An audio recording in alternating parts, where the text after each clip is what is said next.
ఈరోజు తిరిగి మళ్ళీ రాయలసీమ పోయి మళ్ళీ వెనక్కొచ్చి మళ్ళీ శ్రీశైలంకి వచ్చినప్పుడు ఒకవైపు రాయలసీమ ఇంకొక వైపు మహబూబ్ నగర్ ఉంటే మొత్తం కల్వకుర్తి లేకపోతే పాలమూరు రంగారెడ్డి అన్ని ప్రాజెక్టులు కలిపితే కూడా రోజుకు 2 టీఎంసీలు తీసుకునే కెపాసిటీ మన ప్రాజెక్టులలో లేదు. ఇవాళ ఎస్ఎల్బీసీ ఆనాడు రాజశేఖర రెడ్డి గారు ఉన్నప్పుడు ఫ్లోరైడ్ జిల్లా అయిన నల్గొండ జిల్లాకు 3,60,000 ఎకరాలకు గ్రావిటీతో నీళ్లు ఇవ్వాలని ఎస్ఎల్బీసీని ఆనాడు 2,000 కోట్లతో ప్రారంభిస్తే ఆనాడు దాదాపుగా 20 పైగా కిలోమీటర్లు ఉమ్మడి రాష్ట్రంలో టన్నెల్ తవ్వుతే నువ్వు తెలంగాణ వచ్చిన తర్వాత 4 ఏళ్లలో పూర్తి చేయాల్సిన ప్రాజెక్టును 10 ఏళ్ళైనా పూర్తి చేయక 10 కిలోమీటర్లు పక్కన పెట్టి ఈరోజు శాశ్వతంగా నల్గొండ జిల్లాను ఫ్లోరైడ్లో ముంచి అక్కడి రైతుల చావులకు కారణం నువ్వు. ఆ ప్రాజెక్టు పూర్తి చేస్తే ఎవ్రీ డే 4,000 క్యూసెక్కులు నీళ్లు తీసుకపోతే గ్రావిటీతోనే రూపాయి ఖర్చు కూడా లిఫ్టుల మీద పెట్టాల్సిన అవసరం లేకుండా ప్రాజెక్టు కంప్లీట్ అయి ఉండేది అధ్యక్ష. ఇవాళ జరిగిన ఎస్ఎల్బీసీ ప్రమాదానికి ఆ 8 మంది చావులకు నువ్వు కారణం కాదా? వాటి వివరాలు నేను మళ్ళీ చెప్తా అధ్యక్ష.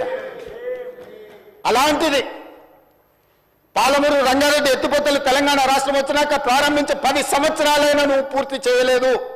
ఈనాడు చంద్రబాబు నాయుడు గారైనా ఆంధ్రప్రదేశ్ అయినా కేంద్రమైనా ఈ ప్రాజెక్టులను అడ్డుకుంటుంది అని అంటే ఈరోజు కృష్ణానది మీద నిర్మించిన ఉమ్మడి రాష్ట్రంలో ప్రారంభించిన కల్వకుర్తి కావచ్చు, ఉమ్మడి రాష్ట్రంలో అనుమతులు ఇచ్చిన పాలమూరు రంగారెడ్డి ఎత్తిపోతలు కావచ్చు, ఉమ్మడి రాష్ట్రంలో అనుమతి వచ్చిన మక్తల్ నారాయణపేట కొడంగల్ ప్రాజెక్టు కావచ్చు, భీమా కావచ్చు, నెట్టంపాడు కావచ్చు, కోల్చార్ కావచ్చు, శ్రీరామ్ సాగర్, ఇందిరాసాగర్ కావచ్చు, రాజీవ్ సాగర్ కావచ్చు, కృష్ణానది మీద పరివాహక ప్రాంతంలో నిర్మాణంలో ఉన్న ప్రాజెక్టులు 60 సంవత్సరాలు పైగా ఉమ్మడి రాష్ట్రంలో పూర్తి కాని ప్రాజెక్టులు 10 సంవత్సరాలు చంద్రశేఖరరావు గారు ముఖ్యమంత్రి ఉన్నప్పుడు ఈ రాష్ట్రంలో ఎందుకు పూర్తి చేయలేదు? దక్షిణ తెలంగాణ పట్ల కృష్ణానది జలాలను మా ప్రాంతానికి ఇవ్వకుండా వివక్ష చూపించి శాశ్వతంగా మా రైతాంగం జీవితాల మీద మరణ శాసనం రాసింది చంద్రశేఖరరావు కాదా అని నేను ఇక్కడ నుంచి అడుగుతున్నా అధ్యక్ష.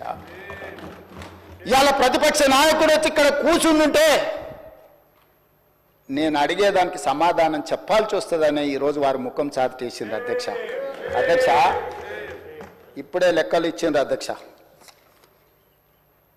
చంద్రశేఖర్